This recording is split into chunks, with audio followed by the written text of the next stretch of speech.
नमस्कार। मैं सुनीता कथा मंथन में आप सबका स्वागत करती हूँ। कथा मंथन में आज सुनिए मोहन राकेश जी की कहानी भूखे। मोहन राकेश जी की अन्य कहानी आपको हमारी प्लेलिस्ट से मिल जाएंगी। लिंक आपको आई बटन में मिल जाएगा।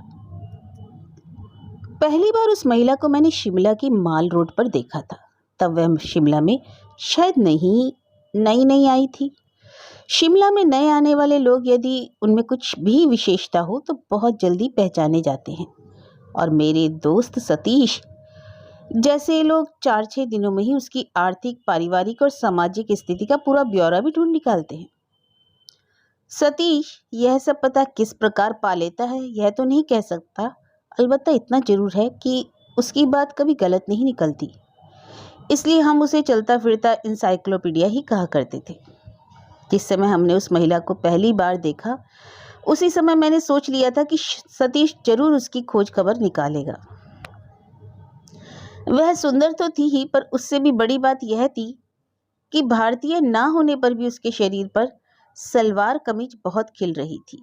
वैसे तो माल रोड पर कोई ना कोई अंग्रेज या एंग्लो इंडियन लड़की गाए बगाए सलवार कमीज पहने नजर आ जाती है, पर अक्सर उसके शरीर पर वे वस्त्र पराये से लगते हैं। शायद उनके कंधों की बनावट जरा भिन्न होती है, और या शायद उनका बाहें हिलाने का ढंग और अंदाज जरा और सा होता है। पर वह उन वस्त्रों में उसी स्वाभाविक ढंग से चल रही थी जैसे पंजाबी लड़कियां चलती हैं। उसकी उम्र 30-32 वर्ष के करीब होगी, पर उसका शरीर जरा भी नहीं ढला था, और पहली नज़र में वह मुझे 20-22 वर्ष की प्रतीत होती थी। उसकी आंखें नीली थी और बाल घुंघराले सुनहरे। उसका 5-6 वर्ष का बच्चा उसके साथ था, जो बहुत गोरा चिट्टा था और लाल और सफ़ेद ऊन के वस्त्रों में और भी सुंदर लगता था। वह माँ से अंग्रेजी में पूछ रहा था, मम्मी शिमला कौन सी जगह का नाम है? और वह उसे समझा रही थी कि वह सारा शहर ही शिमला है, उनके घर से बहुत आगे तक। यह सड़क भी शिमला है? हाँ, यह भी शिमला है। यह बर्फ वाला पहाड़ भी? नहीं, वह शिमला नहीं है। तो वह शिमला क्यों नहीं है? और वह उसे समझाने लगी कि वह पहाड़ से बहुत दूर है और शिमला का विस्तार उतनी दूर तक नहीं है, खूब चीज है। उसके पास से निकल जाने पर सतीश ने कहा, और मुझे उसी समय निश्चय हो गया कि सतीश उसका इतिहास जानने में जरूर दिलचस्पी लेगा। और सचमुच एक दिन बाद रिस से ऊपर 2 पैसा बेंच पर बैठे हुए उसने मुझे उसका पूरा इतिहास सुना ही दिया। लगभग 7 वर्ष पहले सत्यपाल नामक एक पंजाबी युवक जे स्कूल ऑफ आर्ट से चित्रकला में डिप्लोमा लेकर आगे और विशेष अध्ययन करने के उद्देश्य से अपने मित्रों से 1,500 रुपया उधार लेकर फ्रांस चला गया था। वहां रहकर 6 महीने उसने किसी तरह निकाल लिए, परंतु उसके बाद गुजारा कठिन हो गया, तो वह काम करके कुछ पैसे बनाने के इरादे से इंग्लैंड चला आया। वहां एक जूता बनाने के कारखाने में कुछ दिन चमड़ा साफ करने का काम करता रहा। वहां काम करते हुए ही उसका एवलिन बार्कर से परिचय हुआ, जो कारखाने के एक क्लर्क फ्रेंड बार्कर की चचेरी बहन थी और कभी कभी उससे मिलने आया करती थी। फ्रेंड बार्कर को भी चित्रकला का थोड़ा शौक था और वह उसे अपने पेंसिल के खाके दिखाने के लिए आया करती थी। सत्यपाल के बनाए हुए कुछ खाके और चित्र देखने के बाद वह अपने खाके उसके पास ले जाने लगी, और धीरे धीरे उनका परिचय प्रेम में बदल गया और उन्होंने विवाह कर लिया। एवलिन के पास अपनी 400 पाउंड की पूंजी थी। उन्होंने निश्चय किया कि उस पूंजी की सहायता से साल भर फ्रांस में रहकर सत्यपाल अपना अध्ययन पूरा कर ले, फिर वे भारत में जाकर रहेंगे। साल भर बाद वे जब भारत पहुंचे तो एवलिन एक बच्चे की मां बन चुकी थी। भारत आकर उन लोगों की एक नई आर्थिक समस्या का सामना हुआ। सत्यपाल का ख्याल था कि वह बंबई में अपना छोटा सा स्टूडियो बना लेगा, पर बंबई में बगैर अच्छी पगड़ी दिए जगह मिलना असंभव था। वह अकेला होता तो 4-6 महीने इधर उधर धक्के खा लेता, पर एवलिन और बच्चे के साथ होने के कारण वह तुरंत आय का कोई ना कोई जरिया पा लेना आवश्यक था। बंबई में रहकर वह ज़्यादा से ज़्यादा किसी कमर्शियल स्टूडियो में नौकरी कर सकता था, जो उसे पसंद नहीं था, पर क्योंकि और कोई चारा नहीं था इसलिए उसने वही काम आरंभ कर दिया और 3-3.5 साल उस चक्कर में फंसा रहा। इस बीच उसने कई दूसरे चित्र भी बनाए जिन्हें चित्रकारों के सर्कल में काफ़ी पसंद किया गया, पर ऊंची कीमत के समझे जाने पर भी उसके चित्र उसके लिए आय का जरिया नहीं बन सके। अंत में वह बम्बई से दिल्ली चला आया और 6-8 महीने में वहां भटकता रहा। लगातार चिंता और संघर्ष के कारण उसका स्वास्थ्य काफी गिर गया था। तभी एक डॉक्टर से उसे पता चला कि उसे टीबी हो गई है। एवलिन अपना तो सब कुछ बेच बाच कर उसे शिमला ले आई। हालांकि पहाड़ पर रहकर भी उसके रोग मुक्त हो जाने की आशा नहीं थी, फिर भी वह उसे अपने पास एकांत में रखना चाहती थी। उसने समरहिल में एक छोटा सा खस्ता हाल घर किराए पर लिया था। वह घर की खुद सफाई करती थी, खाना बनाती थी, अस्पताल से दवाई लाती थी और एक और पति की और दूसरी और बच्चे की देखभाल भी करती थी। बच्चे को पति से दूर रखने के लिए उसे जो चेष्टा करनी पड़ती थी, वह कई बार उसे रुला देती, पर वह यथासंभव आत्मवश रहकर बच्चे को टहलाने भी ले आती थी और उसे गुब्बारे भी खरीद देती थी। कहानी पूरी करने तक सतीश काफी भावुक हो गया। उसने सामने दूर की पहाड़ियों पर दृष्टि गड़ाए हुए कहा, इसे प्यार कहते हैं दोस्त, है ना एक मिसाल। फिर लोग कहते हैं कि जिंदगी में पैसा ही सब कुछ है। क्या चीज है पैसा? इंसान की भूख पैसे से नहीं मिटती, प्यार से मिटती है। और वह आंखें मूंदकर सिगरेट के लंबे लंबे कश खींचने लगा। कुछ दिन बाद मैंने एक होटल में 6-7 तैलचित्र लगे हुए देखे, जिनके साथ वह नोटिस लगा था कि ये बिकाऊ हैं। साथ में पूछताछ के लिए एवलिन कपूर का समरहिल का पता दिया हुआ था। दिन के 10-11 बजे का समय था, जबकि होटलों में प्राय सभी सीटें खाली होती हैं। उस समय सारे हॉल में मैं अकेला ही था। होटल की शीशे वाली खिड़कियों से छनकर धूप उन चित्रों पर आकर पड़ रही थी। उन चित्रों में धूमिल से लाल और मटमैले रंग का विशेष प्रयोग किया गया था। मैं काफी देर तक उन चित्रों को देखता रहा। मुझे चित्रों की ज्यादा समझ नहीं है, फिर भी मेरे हृदय पर उनका ऐसा कुछ प्रभाव पड़ा जैसे कोई मेरे ओर देखकर दीवानवार प्रलाप कर रहा हो। एक चित्र का शीर्षक था गिद्ध। उसमें गिद्धों की आंखें कुछ ऐसी थी जैसे वे दुनिया की हर चीज का मजाक उड़ा रही हूँ, और चोंचें कुछ इस तरह खुली थी जैसे वे हर चीज को निगल जाना चाहती हूँ। चोंचों और पंजों पर पुराने जमे हुए लहू के निशान थे। वह एक ऐसा चित्र था जिसे देखकर लेने को मन होता था और आंखें हटा लेने पर फिर देखने की कामना होती। दाता शीर्षक का चित्र भी कुछ ऐसा ही था। उसमें एक हड्डियों का ढांचा, एक ठूंठ के भी नीचे बैठा हाथ का खाली कटोरा शून्य की ओर उठाया था। वे ऐसे चित्र थे जो डरावनी छायाओं की तरह दिमाग पर घर कर जाते। मैं होटल के मैनेजर के पास जाकर उससे पूछाया, उन चित्रों में से कोई बिका भी है या नहीं? अरे इन भूतों की तस्वीरों को कौन खरीदेगा? उसने बिल बुक खोलकर पेंसिल से बिल बनाते हुए कहा। मैंने तो उस औरत का दिल रखने के लिए यहाँ पर लगा दी थी। अब 4-6 दिन में उतार कर भेज दूंगा। कोई तुम्हारे पास कीमत पूछने के लिए भी नहीं आया? मैंने उससे पूछा। कीमत तो लोग शौकिया पूछ लेते हैं, पर किसी का दिमाग बिगड़ा है कि 1000-1000 रुपया देकर इन तस्वीरों को खरीदेगा? मैं तो कहता हूँ कोई 10-10 रुपये में खरीदने को तैयार हो जाए तो बहुत मेहरबानी करेगा। पर वह जाने नहीं क्या समझती है। कितने दिन हो गए तस्वीरों को यहाँ लगे हुए? 14-15 दिन। इतने दिनों में कोई भी उससे बात करने नहीं गया? अरे यार, वह थोड़ा होठों को सिकोड़ कर बोला। बात करने के लिए तो 50 आदमी जाते हैं, मगर उनका बात करने का मकसद तस्वीर खरीदना थोड़े ही होता है। वे तो इसलिए जाते हैं कि 10 मिनट बात का लुत्फ उठा लें। तुम भी हो। पहले तो 3-4 दिन वह खुद ही यहाँ आती रही, मगर अब नहीं आती। समरहिल से दिन में 2-2 बार यहाँ तक पैदल आती थी और पैदल वापस जाती थी। एक सरदार तो उस पर बुरी तरह रीझ गया था और वह बिल मेरी ओर बढ़ाता हुआ दांत निकालकर मुस्कुरा दिया। दूसरी बार जब मैंने उसे देखा तब उसके पति की मृत्यु हो चुकी थी। लोअर बाजार के आरंभ में ही 3-4 ढाबे हैं जिसमें मजदूर, छोटे मोटे दुकानदार और दफ्तरों के बाबू रोटी खाते हैं। उन्हीं में से एक ढाबे में मैं एक रात को खाना खा रहा था जब वह बच्चे की उंगली पकड़े हुए ढाबे के पास से निकलकर आगे चली गई। बच्चा चलता हुआ किसी चीज की जिद कर रहा था और वह मनाने की कोशिश कर रही थी। थोड़ी देर बाद वह लौटकर आई। इस बार ढाबे के सामने रुक गई।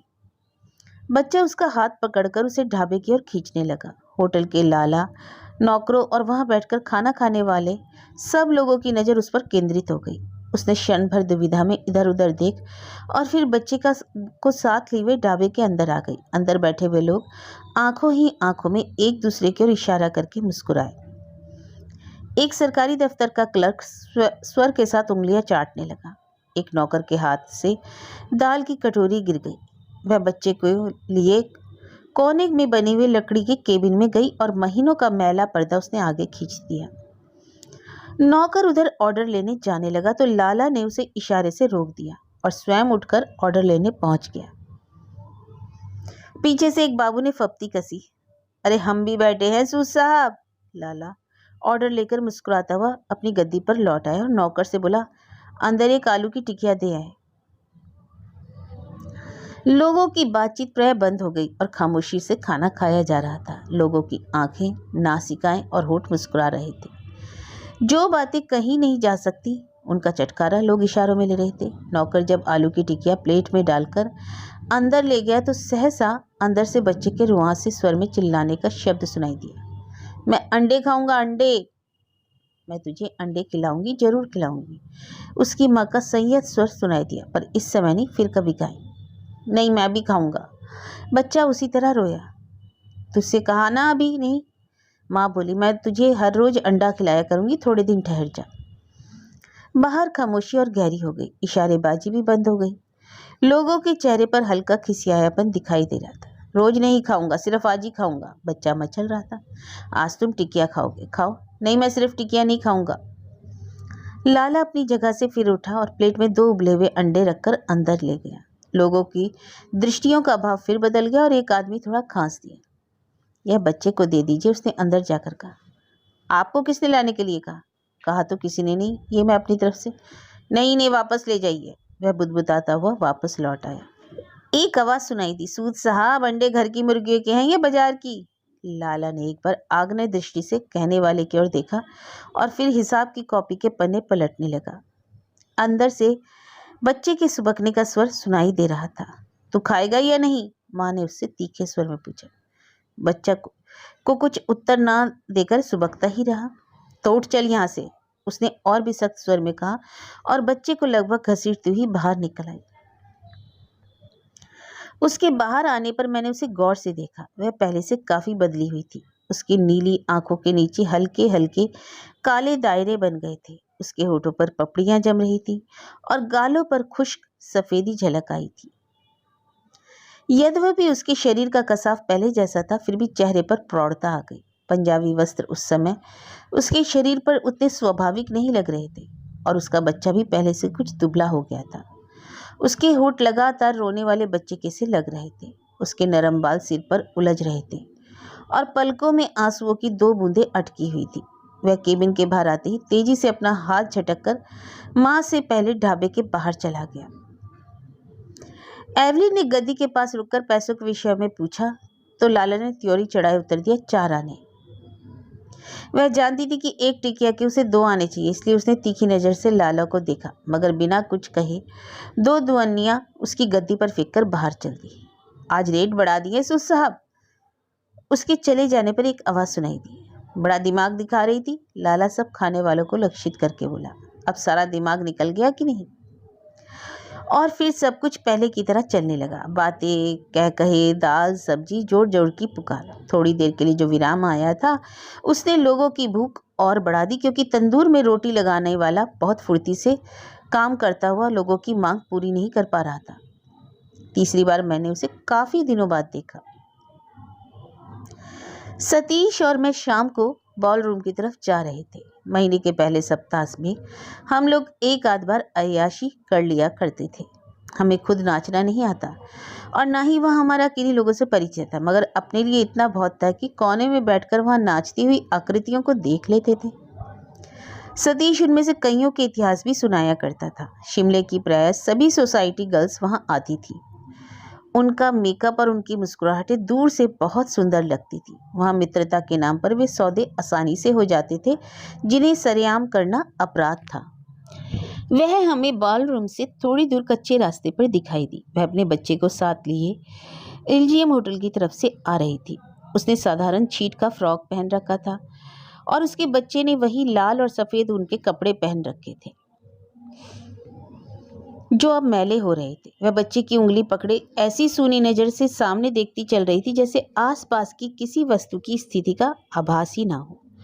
उसे देखकर मेरे हृदय पर उस समय कुछ ऐसी छाप पड़ी कि जैसी कि उसके पति के बनाए हुए चित्रों को देखकर पड़ी थी। उसके चेहरे के सौंदर्य में विशेष अंतर नहीं आया था, परंतु चेहरे का भाव इतना बदल गया था कि मैं उसे शिमला में न देखकर कहीं देखता तो शायद पहचान नहीं पाता, पर जैसे स्वाभाविक रूप से एक व्यंग्याकृति में बदल गई थी। सड़क के मोड़ के पास आकर मूंगफली वाले के पास रुक गई। वह 2 पैसे निकालकर मूंगफली वाले को देने लगी तो बच्चे ने उसका हाथ पकड़कर मचल कर कहा, नहीं, मैं नहीं लूँगा। उसने बच्चे की ठुड्डी को छूकर पुचकार कर कहा, तू मेरा कितना अच्छा बेटा है, मम्मी की हर बात मानता है ना, देखना कितनी अच्छी मूंगफली है। नहीं, मैं यह नहीं खाऊंगा, मैं कबाब खाऊंगा, आलू की टिकिया खाऊंगा। नहीं बेटे, फिर समझाते हुए बोली, मम्मी की तू इतनी बात नहीं मानता, मैं तुझे आलू की टिकिया भी खिलाऊंगी, सब कुछ खिलाऊंगी, मगर कुछ दिन ठहर जा। इस वक्त यह मूंगफली ले ले, बहुत अच्छी भुनी हुई है। नहीं, मैं कुछ नहीं खाऊंगा, कुछ नहीं खाऊंगा। लड़का और अधिक मचलकर उसका हाथ छोड़कर आगे आगे चल दिया। वह क्षण भर मूंगफली वाले के पास रुकी, फिर वह भी चल दी। इसके पास इसके पति की बनाई हुई बहुत सी तस्वीरें हैं। सतीश मुझसे बोला, मुझे पता है। मैंने कहा, यह समझती है कि किसी दिन वे तस्वीरें अच्छी कीमत पर बिक जाएंगी। यहाँ अक्सर लोग इससे तस्वीर खरीदने की बात करते हैं, मगर फिर आपस में इसका मजाक उड़ाते हैं। असल में वे चाहते कुछ और ही हैं। मुझे पता है, मैंने कहा। हम सब लोग बॉलरूम के सामने पहुंच गए थे। बॉलरूम की खिड़कियों से छनकर आती हुई रोशनी बहुत सुंदर लग रही थी। ऊपर से ऑर्केस्ट्रा की मीठी धुन सुनाई दे रही थी। बॉलरूम के समाज की 2 सुंदर लड़कियां चहकती हुई सीढ़ियां चढ़ रही थी। एवलिन का लड़का सड़क पर मुंह फैलाए खड़ा था। एवलिन ने एक नज़र ऊपर जाती हुई लड़कियों पर डाली। बॉलरूम की रोशनी में चमकती हुई पर्देदार खिड़कियों पर से फिसलती हुई उसकी दृष्टि हमसे मिली। फिर बच्चे के कंधे पर हाथ धरकर पुचकारती हुई वह आगे चल दी। सीढ़ियों पर चढ़ते हुए हमने ऊपर से तालियों के शब्द सुने। शायद तभी कोई धुन बजकर समाप्त हुई थी।